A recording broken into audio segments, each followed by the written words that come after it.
Welcome, dear children, to the BIOZOOLOGY class. Let us continue with Chapter 1, The Living World.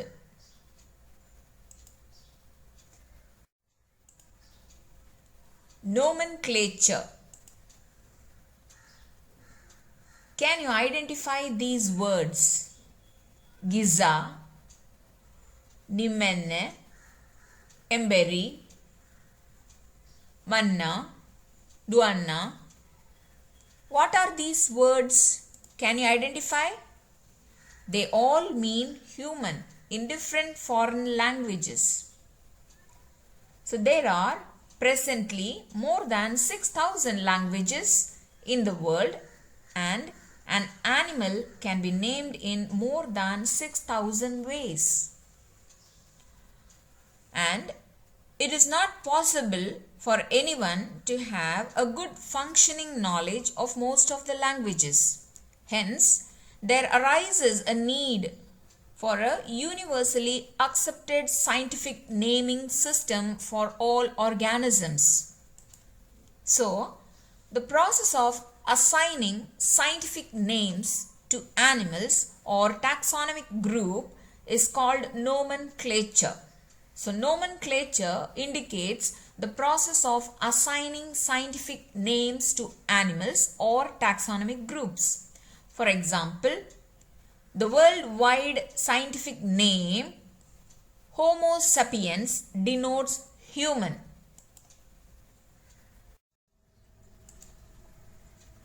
How is naming of organism done?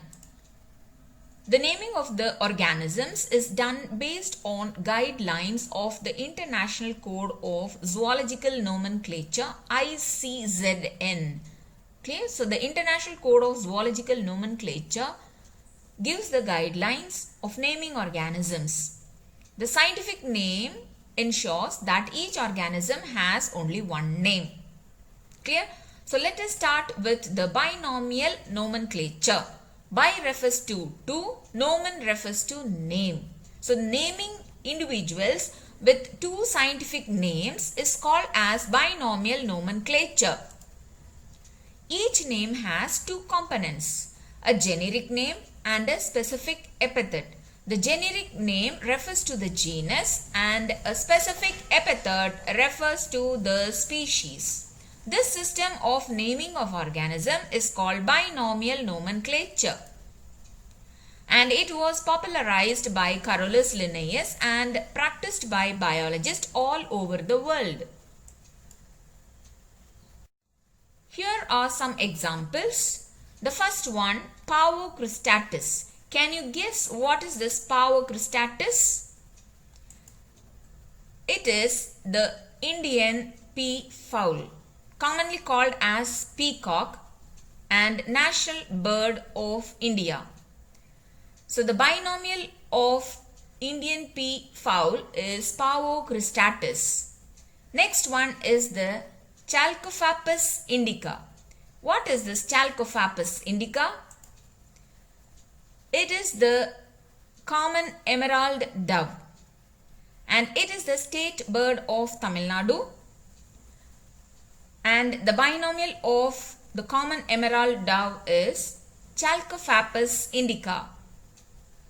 Panthera tigris. You very well know about Panthera tigris. It is the tiger, the national animal of our country.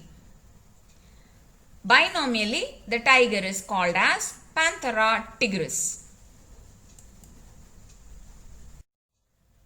Let us look into the trinomial nomenclature. Trinomial nomenclature refers to naming the individual organism with three scientific names. This naming system was proposed by Huxley and Strickland. Trinomen means three names: generic name, species name, and subspecies name. When the members of any species which have large variations, then trinomial system is used. On the basis of dissimilarities, the species gets classified into subspecies. It is the extension of binomial nomenclature system which has an addition of subspecies. All the three names are set in italics and only the generic name is capitalized. So all the three names should be written in a slanting manner and the generic name will be capitalized. Clear? If handwritten, then it should be underlined separately. Example, Corvus splendens splendens.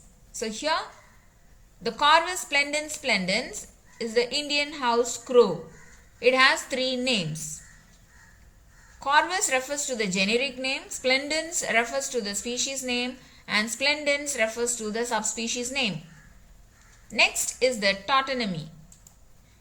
The practice of naming animals in which the generic name and the species name are the same, it will be called as tautonymy.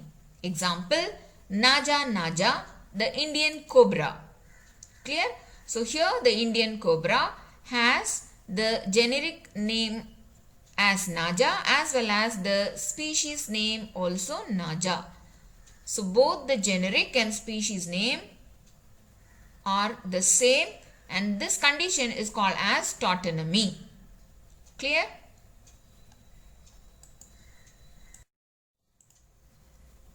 Now here are some rules of nomenclature. So rules are followed in naming the organisms. The scientific name should be italicized in printed form and if it is handwritten, it should be underlined separately. So this scientific names when we are writing, especially in the printed form, they will be written in a slanting manner. That is what is called as a italicized manner. And if we are writing it in a handwritten manner, we have to underline these binomial names separately. The generic name should always start with the uppercase. So the generic name which indicates the genus, the first alphabet of that name should be written in the capital letter. When you say uppercase, it is called to be in the capital letter. The specific name which denotes the species name should be starting with the lower case. So the alphabet which is starting the name of the species should be written in the small letter. The scientific names of any two organisms are not similar. So these scientific names of two organisms should not be similar. So all the organisms should have different names. The name or the abbreviated name of the scientist who first publishes the scientific name may be written after the species name along with the year of publication. Clear? So a person or a scientist who is for the first time publishing the name of an animal or any other species of organism. So the name of that particular person along with the year of publication should accompany the scientific name. For example, when you take lion, it is called to be Felis leo. The lion is called to be Felis leo. Okay, and Lin is added. The abbreviated name of the scientist, Carolus Linnaeus, is added at the end of the scientific name and the year 1758. Or you can take it as Felis leo L 1758. So it can be written as Felis leo L, L referring to the name of the scientist and the year. Both have to be written at the end of the scientific name of the organism. The next rule is, if the species name is framed after any person's name, name of the species shall end with a single small I or two small I or AE. So this is how the species name should end if it is named after any person. For example, a new species of ground-dwelling lizard, Cryptodactylus, has been discovered, named after the scientist Varadagiri. So the scientist Varadagiri was the person who discovered a new species of ground dwelling lizard and it was named as the Cryptodactylus. Since it was found by Varadagiri, the animal gets the name of the scientist Varadagiri as a species name.